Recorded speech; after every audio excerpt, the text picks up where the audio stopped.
Hi, I'm Briana Hetherington. I'm Jen Hatcher. And I'm Kat Gottlieb. Welcome to the Conscious Creator Community Podcast. We are over the moon excited to share our wisdom, experiences, and valuable insights to becoming the best version of yourself.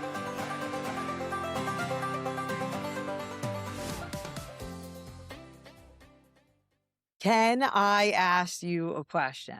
When was the last time you noticed yourself? I don't mean noticing what you accomplished today or what was on your calendar or what everyone else expected from you. I mean, really noticing your thoughts, your beliefs, your emotions, your reactions, your patterns. Because here's something fascinating. Most of us don't consciously choose the person we become. We become that person. One repeated thought, one repeated habit, one repeated belief at a time. Until one day we wake up, look around, and realize we've been living on autopilot. Today is about waking up because awareness changes everything. Welcome back to the Conscious Creator Community Podcast. I'm Briana Hetherington, here with my co-hosts, Jennifer Hatcher and Kat Gottlieb. In our last episode, we explored the collective consciousness, the invisible web connecting all of humanity. But today we're bringing that conversation inward. If we're all contributing to the collective, who is contributing? Who are we? Beneath our careers, our accomplishments, our personalities, our fears, our conditioning, our programming, what does it actually mean to become aware? By the end of today's conversation, you'll understand why awareness is one of the greatest gifts we possess as human beings, and why it may be the first step towards changing absolutely everything. The quality of life is limited by what you're willing to notice. I'd love to begin with a simple question for my co-host. When you hear the word awareness, what does it actually mean to each of you? Because it's one of those words we hear all the time, yet rarely stop to define it. Ooh, I love this question, Brie. And for me, awareness begins with paying attention and noticing what's happening inside me. What am I thinking? How am I feeling? How am I responding to the stimuli coming for me? And for years, honestly, I didn't realize how much of my life was running on autopilot. I would hear something or something would happen. I would react. Somebody would criticize me and I'd become immediately defensive. Something wouldn't go according to plan, which, by the way, still happens every single day. But before, I would spiral into worry, into anxiety, into, oh my gosh, how am I going to fix this? And it was very automatic. And the more aware I became, the more I realized I actually had choices. I don't have to believe every thought that comes through my brain. I don't have to react to that person, that situation, or that emotion that's rising up. I can pause. I can take a deep breath.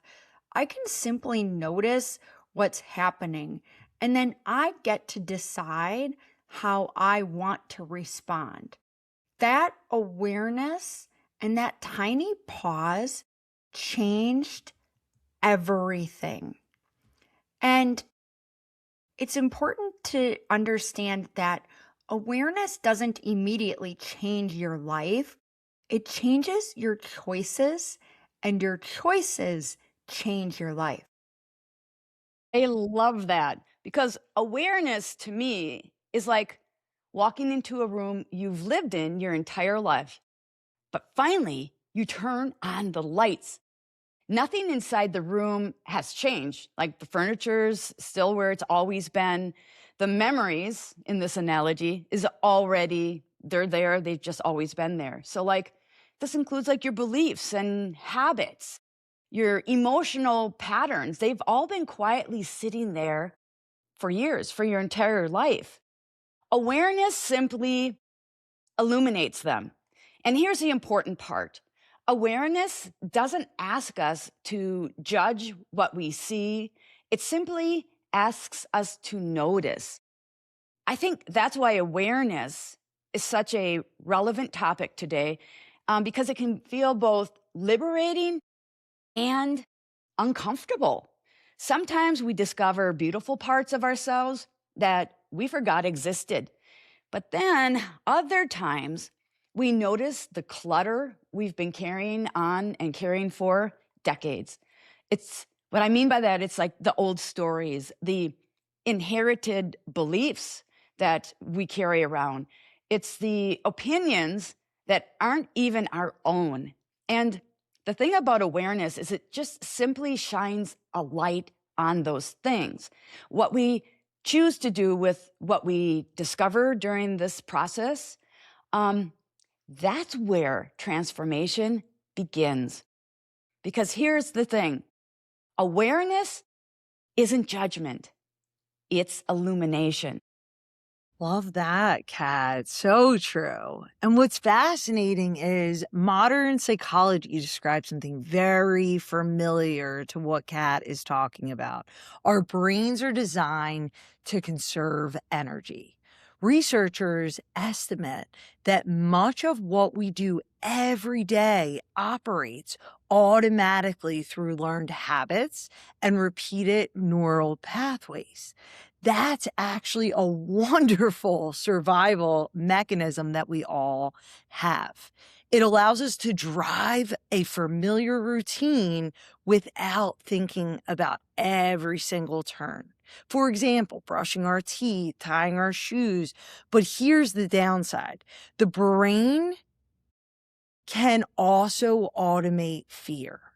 The brain can also automate insecurity, and the brain can also automate limiting beliefs. If you've repeated the same internal story for years, I'm not enough, I'm not worthy, I always fail, people don't really like me. Eventually, your brain stops questioning it. It simply accepts it as familiar. Awareness interprets that automation. It gives us the opportunity to ask, wait a minute, is this actually even true? Your brain loves familiarness. Awareness asks if familiar is actually happening to you. One of my favorite quotes comes from Carl Jung. Until you make the unconscious conscious, it will direct your life and you will call it fate. I think about this quote often because so much of what drives us wasn't consciously chosen by us. Messages from childhood, family dynamics, school experience, cultural expectations, moments that shaped us before we were old enough to even question them. Awareness gives us permission to pause and ask, is this belief actually mine? Does it still serve the person I'm becoming? Ooh, Bree. Those are both such important questions because so many of us do grow up with these patterns and we feel like we have to fix ourselves. And maybe, stay with me, maybe awareness isn't about fixing. Maybe it's about finally understanding ourselves. Because there are moments where I've caught myself thinking, I'm not good enough. That was a very repeated pattern in my thinking. And then I stopped. Whose voice is that? Is that my voice? No. Is it somebody else's? Is it a parent? Is it coming from childhood experiences where I felt less than? And once I started to recognize and I became curious instead of critical, everything softened and I was much less judgmental on myself. And curiosity, my friends, curiosity creates change far better than criticism ever will. That reminds me of one of the biggest moments of awareness in my own life. There was there's a simple psychological idea that completely changed how I interacted with people. Someone once told me that most people are thinking about themselves 99% of the time. And at first, I just kind of chuckled about that. But then I realized, you know what? That's probably true. So for years, I had been, you walk into a room or a social event and you're wondering, oh, am I saying the right things? I mean, do I look okay? What is everybody thinking about me? And then I kind of connected the dots and it hit me. They're probably wondering the exact same stuff. They're all in their own heads, thinking about their own lives and their own worries and insecurities.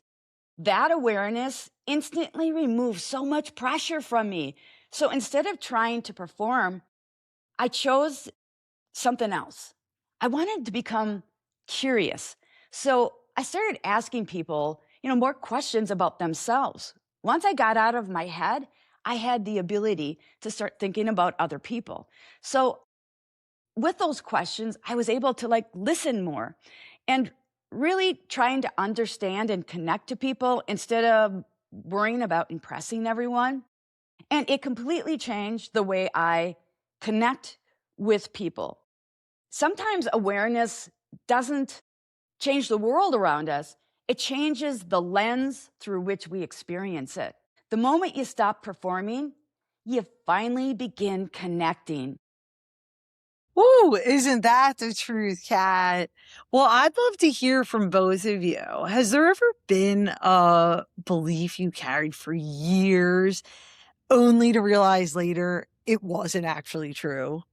A big one for me was around money. My repeated things that I heard in childhood was like the belief that money was hard or we didn't have enough money or when I win the lottery we'll do this, or like it was all around lack and scarcity and quite honestly sometimes a victim mentality attached to money. And so for years in my early career, and I'd say maybe even through my mid career, like I believed I had to run myself into the ground to earn the money and deserve it. And that like I wasn't enough to receive fully and openly unless I, again, like this whole lack and you had to like sweat and like sometimes physically, but it was that mentality that I realized somewhere was a belief that wasn't mine. It was a belief I inherited. And it's a belief that I heard repeated so many times that was a very normal neural pathway for me that I needed to reprogram. And I have put an enormous amount of work into reprogramming the beliefs around money and the neural pathways that go with them. And I'll probably work on it forever, but I've put a ton of work into that belief. It's not actually true. Could say a very similar kind of awareness happened with me too when I was young. That the scarcity mindset, valuing productivity over your sense of peace. My dad used to also say something that kind of ties to that. He used to say, if you want it done right, you have to do it yourself. And so that is this thing that is just burned into my brain. He was the first generation to go to college. He changed so much of the limited beliefs from his ancestors. So what he did for us was huge. And yet he still struggled with some of these things that he passed on to me. And so this idea that, delegation was super difficult for Dad. So he was never able, I mean, he had a very successful business. He took really good care of us, but he never was able to take it beyond himself because of this belief that if you want it done right, you have to do it yourself. So for me, learning how to share and work together. I mean, I used to say something. I said I'm not a good team player, and it kind of tied in because I was an independent contractor most of my life, so I did a lot myself. But the limiting belief about that is you can never grow beyond yourself if you're not willing to learn how to work together. So that's my awareness, and the thing that kind of like you, Jen, I'm going to be working on it my whole life. Okay, so Kat, I feel that one as well.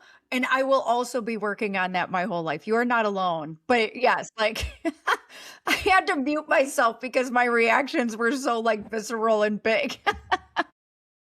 Well, I couldn't agree more. I think it's an everyday evolution of gaining more awareness and getting to know who you truly are. And one thing that neuroscience continues to teach us is that awareness changes the brain. Researchers studying mindfulness, including Dr. Richard Davidson and Dr. Judith Brewer, have shown that simply observing our thoughts without immediate reacting to them strengthens the parts of the brain responsible for attention, emotional regulation, and wise decision making. In other words, awareness isn't passive, it's practice. It's an everyday practice. Every moment you notice instead of react. You literally are strengthening a new and different neural pathway. That's incredibly helpful and hopeful because it means change isn't reserved for a select few. It's available to anyone willing to pay attention. Every moment of awareness is a repetition.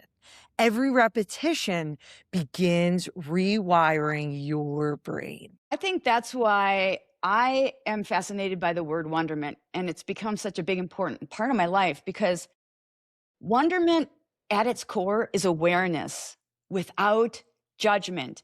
It's, standing in front of a sunset or watching a child discover something for the very first time. It can be also something that creates emotion when you listen to like beautiful music or create artwork. It's all those things, those moments when the mental chatter quiets. You're not sitting there, obsessing about yesterday, and you're certainly not worrying about tomorrow. You're just simply present. And sometimes I wonder if children seem so alive because they haven't stopped wondering yet. Maybe awareness isn't something that we have to create. Maybe it's simply something that we return to. Wonderment is awareness without judgment. Maybe it's something we simply return to. I absolutely love that so much, Kat. So, as we wrap up today's conversation, I'd love to leave everyone with 3 simple questions, not to answer immediately, just to sit with this week and really reflect. What part of your life are you willing to become more aware of? What belief have you accepted without ever questioning it? And what might become possible if you simply begin noticing your thoughts instead of becoming them? Because awareness isn't about becoming someone else. It's about finally seeing yourself clearly and coming back and remembering who you truly are. And one book that I'm going to recommend for all of our listeners is The Untethered Soul by Michael Singer. This book really is a profound way for you to gain awareness over your thoughts, that little roommate in your head. So next week, we're going to ask the question that naturally follows. If I'm not simply my thoughts, then who am I? Are we memories, our personalities, our emotions, or is there something deeper, quietly observing it all? We'll explore what psychology, neuroscience, philosophy, and some of the world's greatest thinkers have discovered about identity and why that realization has the power to set us free. We'll see you next week on the Conscious Creator Community Podcast.